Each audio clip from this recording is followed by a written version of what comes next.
रही है तो वो ये जानती है कि ये कौम के अंदर जो लड़ने की कुव्वत होनी चाहिए वो लड़ने की कुव्वत खत्म हो चुकी है।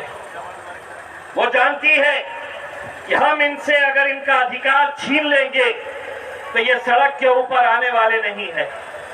इनकी लड़ने की ताकत खत्म हो चुकी है। हम उन्हें ये बताना चाहते हैं कि कुछ महीने पहले हम मुंबई के अंदर इसी रिजर्वेशन के मुद्दे के ऊपर चलो मुंबई का नारा लगाए थे।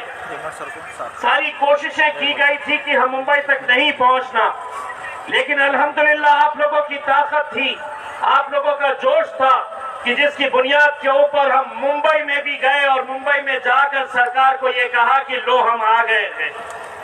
आज नागपुर के अंदर हम आए हैं। ये आंदोलन सिर्फ यहाँ पर शुरू हो रहा है, यहाँ पर खत्म हो रहा है, ऐसा नहीं है। हम आगे भी ये आंदोलन जारी रखेंगे। अभी हम सबको नागपुर की विधानसभा की ओर चलना है और सरकार को ये याद दिलाना है कि हम अपने हक के लिए आए हैं, वो हक जो हमें संविधान के तहत मिलना चाहिए।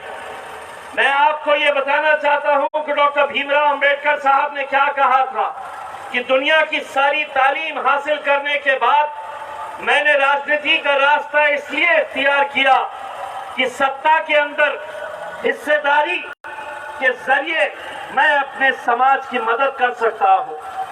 आज आपको इसी राजनीति का सहारा लेते हुए हमें अपनी हिस्सेदारी चाहिए और उस हिस्सेदारी के जरिए हम अपने समाज का, चाहे वो समाज हमारा मुसलमानों का हो, दलितों का हो, आज अगर इतनी सारी बुजुर्ग महिलाएं, हमारी माएं और बहनें अगर यहाँ पर इकट्ठा हुई है तो उन्हें खौफ सता रहा है कि मैं इतने सालों से झोपड़पट्टियों में रहती हूँ, कब ये सरकार आएगी और मेरी झोपड़पट्टियों को उद्ध्वस्त करके मुझे घर से बेघर कर देगी।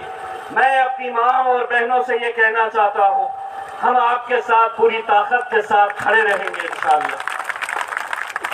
बस आप लोगों की दुआएं हमें दीजिएगा। इनसे कैसे लड़ा जाता है ये अल्हम्दुलिल्लाह हम अच्छी तरह से जानते हैं।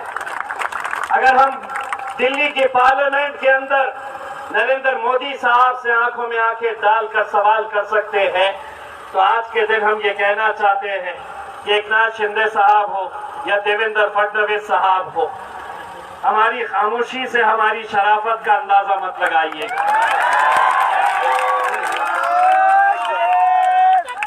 अगर हम यहाँ पर आए हैं, अगर सर झुकाकर चल रहे हैं, अगर सर झुकाकर चल रहे हैं तो वो खौफ तुम्हारा नहीं है, हम खौफ खुदा की वजह से हम आज यहाँ पर सर झुकाकर चल रहे हैं। लेकिन अगर तुम ये चाहते हैं कि तुम अगर हमारी ताकत देखना चाहते हैं तो चलिए हम भी वो चुनौती स्वीकार करते हैं। 1 महीने 1.5 महीने का वक्त तुम्हें दिया जाएगा और फिर एक बार मुंबई के ऊपर धावा बोला जाएगा।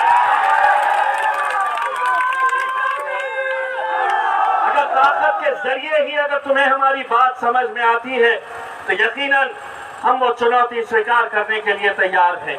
मुझे मालूम है कि काफी देर से यहाँ पर आप लोग बैठे हैं। हम लोग अब विधानसभा की तरफ आगे बढ़ेंगे बहुत ही जिम्मेदारी के साथ। जिस मकसद के लिए हम आए हैं उस मकसद को पूरा करने के लिए आप लोग पूरी जिम्मेदारी के साथ बहुत अच्छे तरीके से कानून का पालन करते हुए, किसी को कोई तकलीफ ना हो, ऐसे हम लोग लाइन बनाकर वहां पर विधानसभा की तरफ आगे बढ़ेंगे। कहीं अपने मकसद से भटकने मत दीजिए, कहीं अपने जोश को बेकाबू मत होने दीजिए। हम एक मकसद के लिए आए हैं और इंशाअल्लाह उस मकसद के अंदर हम कामयाब होंगे। इसकी शुरुआत हम यहाँ पर नागपुर से कर रहे हैं। बहुत बहुत शुक्रिया। वाखिर दावत।